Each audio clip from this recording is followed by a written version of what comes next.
Hello friends, உங்கள் எல்லாரையும் மீண்டுமாக இந்த யூடியூப் சேனல் மூலமாக சந்திக்கிறதுல ரொம்ப ரொம்ப சந்தோஷம். இப்போ ஒரு டாப்பிக்கை பற்றி உங்களுக்கு சொல்ல நான் ஆசைப்பட்றேன். என்ன அப்படின்னா, கைமாறு உதவி. இதை நம்ம நிறைய நேரத்தில் கேள்விப்பட்டிருப்போம். உதவி அப்படின்னா, இப்போ சில பேர் என்ன செஞ்சுருப்பாங்கன்னா, நான் ஒரு ஹெல்ப்பு மற்றவங்களுக்கு பண்ணேன்னா அவங்க எனக்கு ஏதாவது ஒரு உதவி செய்ய மாட்டாங்களான்னு எதிர்பார்ப்போடு கூட இருப்பாங்க. ஸோ இது வேற விதம், இது உதவி தான், ஆனால் இது வேற விதமான கேட்டகரியில் போய் நமக்கு என்ன செய்யணும் சேரும். அதே இது எந்த ஒரு பிரதிபலனும் பார்க்காம செய்கிறாங்க பார்த்தீங்களா, அதுதான் கைமாறு. ஸோ இந்த கைமாறு அப்படிங்கிறத பற்றி ஒரு ஸ்டோரி நான் உங்களுக்கு சொல்கிறேன். எதுக்கு கைமாறு அப்படின்னா, கல்லுக்கு கைமாறு. என்னடா ஸ்டோரி டைட்டில் வித்தியாசமா இருக்குன்னு சொல்லி நீங்க ஆசைப்படலாம். கல்லுக்கு கைமாறு அப்படிங்கிற ஒரு இன்ட்ரெஸ்டிங்கான ஒரு ஸ்டோரியை பத்தி பார்க்க போறோம். ஒரு அரசர் இருந்தாரு. இந்த அரசருக்கு பாத்தீங்கன்னா எப்பவுமே வேட்டையாடுறது ரொம்ப ரொம்ப பிடிக்கும். தன்னுடைய போர் வீரர்களோடு என்ன செஞ்சு வருவார்னா, வேட்டையாடுறதுக்கு எப்பவுமே கிளம்பி போயிடுவார். மேக்சிமம் சாயந்தரம் ஆயிடுச்சுனாலே அவர் எங்க போயிடுவாருன்னா வேட்டைக்கு போயிடுவார். ஒவ்வொரு நாளும் ஒவ்வொரு விதமான நுணுக்கங்களை கையாண்டு வேட்டையாடுவதில் இந்த ராஜா ரொம்ப ரொம்ப வல்லவர். இந்த ராஜாவுடைய திறமைகளை பார்த்து இந்த சிப்பாய்கள், இந்த போர் வீரர்கள் ரொம்ப ஆச்சரியப்பட்டாங்கன்னா, ஏன்னா ராஜாவுக்கு வில் வித்தை தெரியுது, அப்புறம் எப்படி மறைந்திருந்து தாக்கணும், எல்லா காரியங்களும் இந்த ராஜாவுக்கு தெரியுறத நினைச்சோடனே போர் வீரர்கள் எல்லாரும் என்ன செஞ்சாங்கன்னா ரொம்ப சந்தோஷப்பட்டாங்க. ஒரு நாள் இந்த ராஜாவும் சிப்பாய்களும் என்ன செஞ்சுக்கிட்டு இருக்காங்கன்னா, ஒரு நாள் மத்தியானம் போல ஏதாவது ஒரு நல்ல ஒரு வேட்டைக்கு ஒரு சூப்பரான அனிமல்ஸோ இல்லை ஏதாவது ஒரு பறவையோ வரட்டும் அப்படின்னு சொல்லி என்ன செஞ்சுக்கிட்டு இருக்காங்கன்னா காத்துக்கிட்டு இருந்தாங்க. அப்போ இந்த ராஜா என்ன செஞ்சாருன்னா, ஒரு பெரிய அரச மரமா ஆலமரம் ஒரு பெரிய மரத்தடியில இவர் சரி கொஞ்ச நேரம் இளைப்பாருவோம் அப்படின்னு சொல்லிட்டு கண் அசந்து தூங்கிட்டார். போர் வீரர்கள்லாம் கொஞ்சம் தூரத்துல இருக்கிறாங்க. ஏன்னா ராஜாவுக்கு பக்கத்துல இருந்து டிஸ்டர்பன்ஸ் பண்ணக்கூடாது, ராஜாவை சுத்தி எந்த விலங்குகளும் எதுவும் வந்துடக்கூடாது அப்படிங்கிறதுக்காக இந்த போர் வீரர்கள் கொஞ்சம் தள்ளி என்ன செய்யறாங்கன்னா இருந்து ராஜாவை பத்திரமா பாதுகாத்துக்கிட்டு இருக்கிறாங்க. அவங்க தங்களுடைய நண்பர்கள் படை சூழ அந்த போர் வீரர்கள் ஒரு பக்கமா உட்கார்ந்து ராஜாவை பாதுகாத்துக்கிட்டு இருக்கிறாங்க. ஆனா ராஜா அயர்ந்து தூங்கிட்டு இருக்கிறாரு. இந்த தூங்குறது எதுவுமே தெரியாம அவர் மெய்மறந்து தூங்கிட்டு இருக்காரு. அந்த நேரத்துல பாத்தீங்கன்னா தூரத்துல இருந்து ஒரு கல்லு இந்த மரத்து மேல படுது. பட்ட உடனே தூக்கத்துல இருக்கிற ராஜா பதறி போய் எந்திக்கிறாரு. எந்திரிச்ச உடனே பயங்கரமா கத்துனா ஒரு கல்லு பட்ட இடத்துல இருந்து ஒரே ரத்தம் அடியுது. இவருடைய சத்தத்தை கேட்ட உடனே அங்க இருந்த போர் வீரர்கள் ஓடி வராங்க. ஓடி ஐயோ ராஜாவுக்கு ஏதோ ஆச்சு போல, ராஜாவை ஏதோடைய கொடுமையான விலங்கு ஏதோ ஒண்ணு கடிச்சிட்டு போல அப்படின்னு சொல்லி பதறி போய் என்ன செய்யறாங்கன்னா ஓடி வராங்க. ஓடி வந்த உடனே என்ன ராஜா என்ன ஆச்சு, என்ன எதுவும் விலங்கா எதுவும் கடிச்சிட்டா அப்படின்னு.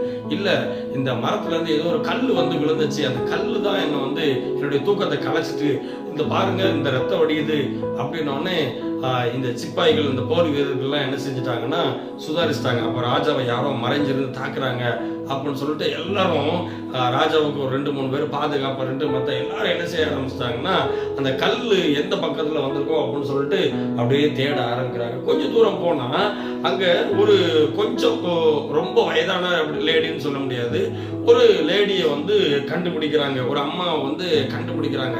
கண்டுபிடிச்ச உடனே நீங்க தான் ராஜா மேல கல்லு எரிஞ்சுதா அப்படின்னு சொல்லி கேட்கிறாங்க. ராஜாவா? இல்லையே, நாங்க மரத்து மேலதான் கல் எறிஞ்சா அப்படின்னு சொல்லி இந்த அம்மா சாதாரணமா பதில் சொல்றாங்க. பிடிச்சு கையோட இழுத்துட்டு வராங்க. இழுத்துட்டு நேர ராஜா கிட்ட கொண்டு போய் விடுறாங்க. ராஜா, உங்களுடைய தூக்கத்தை கலைச்சதுக்கு யார் காரணம் தெரியுமா? இந்த அம்மா தான் காரணம் அப்படின்னு சொல்லி அந்த அம்மாவை கொண்டு போய் விட்டாங்க. இந்த அம்மா பதட்டத்தோட, ஐயா ராஜா, என்ன ராஜா ஆச்சு? உங்களுக்கு ரத்தம்லாம் வடிஞ்சுக்கிட்டு இருக்கு, என்ன ஆச்சு ராஜா, என்ன ஆச்சுன்னு நீங்க என்ன செஞ்சீங்க அப்படின்னு சொல்லி ராஜா கேட்டாரு. ஐயா, நான் அந்த மரத்தை பார்த்தேன், இந்த மரத்துல பழங்கள் இருந்துச்சு, அதனால இந்த பழங்களை பறிக்கணும் அப்படிங்கிறதுக்காக நான் அங்கிருந்து தூரத்துல இருந்து கல்லை கொண்டு எறிந்தேன் அப்படின்னு சொல்லி இந்த அம்மா சொன்னாங்க. அம்மா, நீங்க கல்லை எரிஞ்சது நீங்க பழம் வேணும் அப்படிங்கிறதுக்காக நீங்க கல் எரிஞ்சது என்னமோ நல்ல விஷயம்தான்.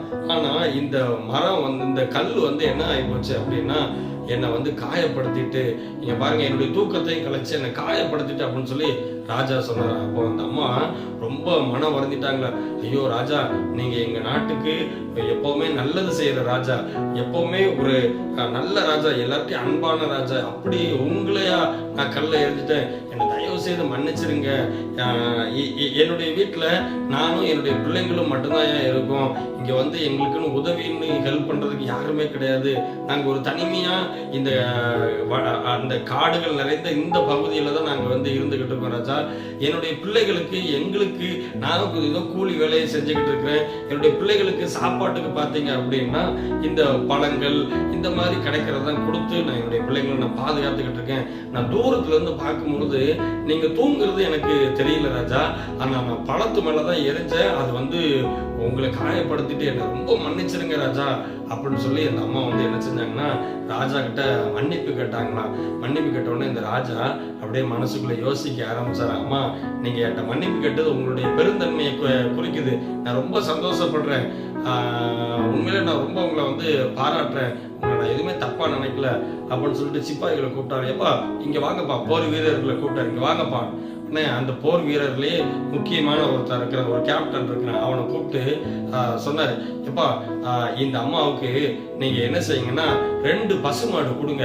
அது மட்டும் இல்ல கொஞ்சம் அந்த அம்மாவுக்கு செலவுக்கு காசு என்ன செய்யுங்க, கொஞ்சம் கொஞ்சம் ஒவ்வொரு மாசமும் இந்த அம்மாவுக்கு உதவின்னு சொல்லி கொஞ்சம் கொடுத்து இந்த அம்மாவுக்கு நீங்க ஹெல்ப் பண்ணுங்க அப்படின்னு சொல்லி ராஜா அந்த சிப்பாய்கள்ல இருக்கிற பெரிய கேப்டன் அவர்கிட்ட கட்டளை போட்டாராம். சரி ராஜா, நாங்க அப்படியே செஞ்சிடறோம் ராஜா அப்படின்னு சொல்லிட்டு அந்த அம்மா என்ன செஞ்சாங்க, பத்திரமா கொண்டு போய் வீட்டுக்கு வழி அனுப்பி வீட்டுல பத்திரமா கொண்டு போய் விட்டுட்டு அந்த சிப்பாய்கள் திரும்ப வந்தாங்க.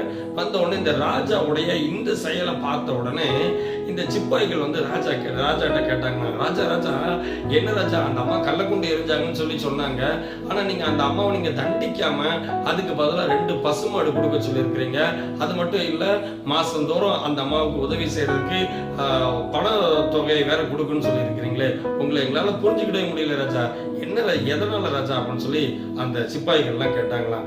அப்பதான் அந்த ராஜா சொன்னாரா, இங்க பாருங்க, இந்த மரம் தான் மேல கல் எறிஞ்சவங்களுக்கு பழங்களை கொடுக்குது.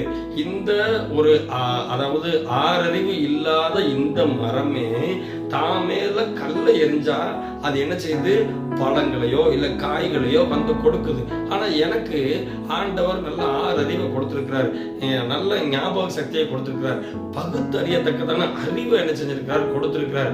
சோ அதனால இந்த அம்மா என் மேல கல்ல கொண்டு எரியல, இந்த மரத்து மேலதான் எரிஞ்சாங்க. ஆனா அது வந்து தவறுதலா என்ன செஞ்சுட்டு என் மேல பட்டுட்டு, ஆனா அதுக்கு பதிலா நான் அந்த கல்லை கொண்டு போய் நான் அந்த அம்மா மேல நான் என்ன செய்ய முடியாது, எரிய முடியாது. இந்த மரமே பழங்களை கொடுக்கும் பொழுது நான் 6 அறிவுள்ள ஆண்டவருடைய சாயலாய் படைக்கப்பட்டிருக்கிறேன்னா அப்போ சம்திங் டிஃபரெண்ட், வித்தியாசமா ஏதாவது கொடுக்கணும்ல. அதான் நான் அந்த அம்மாவுக்கு என்ன செஞ்சேன், 2 பசுக்களையும் மாதந்தோறும் அந்த அம்மாவுக்கு உதவி தொகையும் கொடுங்கன்னு சொல்லி சொன்னேன்.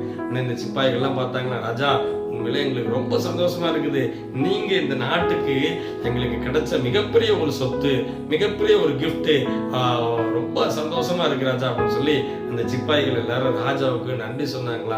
அருமையானவர்களே, இந்த கதையில இருந்து கற்றுக்கொள்ள வேண்டிய ஒரு விஷயம் இருக்குது. என்ன அப்படின்னா, இன்னைக்கு நாம வந்து பார்த்தோம் அப்படின்னா வேதத்துல ஒரு வசனம் சொல்லுது, ஆண்டவர் சொல்றாரு, உன்னை ஒருவன் ஒரு கன்னத்துல இருந்தால் அவனுக்கு மறு கன்னத்தையும் காட்டு அப்படின்னு சொல்லி வேத வசனம் சொல்லுது. ஆனா இந்த உலகத்துல நீங்களும் நானும் அப்படி செய்யறோமா அப்படின்னா அது இல்லவே இல்லை. ஒரு கன்னத்துல அடிச்சா நம்ம அடுத்து டக்குன்னு என்ன செஞ்சோம், ஏன் எதுக்குன்னு கேள்வி கேட்காம பலர்னு மற்றவங்களை அடிக்கத்தான் செய்வோம். ஆனா இங்க அந்த ராஜா வந்து என்ன செய்ய ஆரம்பிச்சாருன்னா யோசிக்க ஆரம்பிச்சாரு. யோசிச்சு அந்த அம்மாவுக்கு உதவி செஞ்சாங்க. பாருங்க, நாம இன்னைக்கு எந்த நிலைமையில இருக்கிறோம். வேத வசனம் சொல்லுது, ரோமர் 8வது அதிகாரம் 32வது வசனத்துல, தம்முடைய சொந்த குமாரன் என்று பாராமல் நம் எல்லாருக்காகவும் அவரை ஒப்பு கொடுத்தவர்.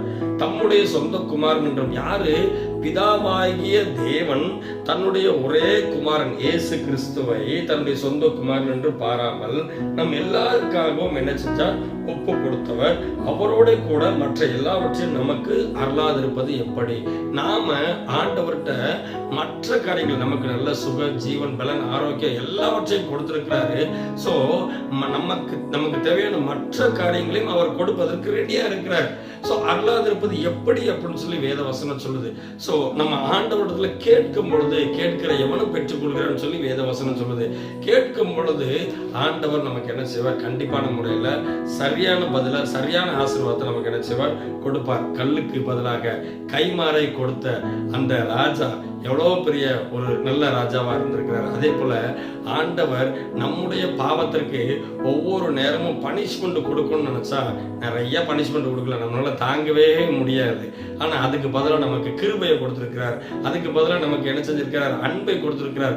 அதுக்கு பதிலாக நம்ம மேல ஒரு பாசத்தை கொடுத்திருக்கிறார். நல்லா கவனிச்சு பாருங்க. நம்மளுடைய பிள்ளைங்க இருக்கிறாங்க, நம்ம பிள்ளைங்க இருக்க அந்த பையனை வந்து இது செய்யாத அப்படின்னா, ஒரு வேலை செஞ்சுட்டான் அப்படின்னா உடனே நம்ம என்ன செய்வோம்? பனிஷ்மெண்ட் பண்ணுவோம். இல்லை அப்படின்னா உனக்கு இது கிடையாது அது கிடையாதுன்னு சொல்லி எதையாவது ஒன்று கட் பண்ணி விட்டுருப்போம். அவனுக்கு ஏதாவது ஐஸ்கிரீம் ஏதாவது பிடிச்சிச்சுன்னா அது கிடையாதுன்னு சொல்லி கட் பண்ணி விட்டுருவோம். ஆனா இதே காரியத்தை ஆண்டவர் நமக்கு செஞ்சாருன்னா யோசனை பண்ணி பாருங்க. நம்ம எவ்வளவு தப்பு பண்ணியிருப்போம், எவ்வளவு பாவம் பண்ணியிருப்போம், எல்லாவற்றையும் அவர் என்ன செஞ்சிருக்கிறார்? பொறுத்திருக்கிறார். எல்லாவற்றையும் மன்னித்திருக்கிறார். கைமாறாக நமக்கு இந்த உலகத்துல ஜீவனையும் சுகத்தையும் கொடுத்திருக்கிறார். சோ இந்த ஆண்டவருக்கு நீங்களும் நானும் கைமாறா என்ன செய்ய போறோம்? யோசிச்சு பாருங்க.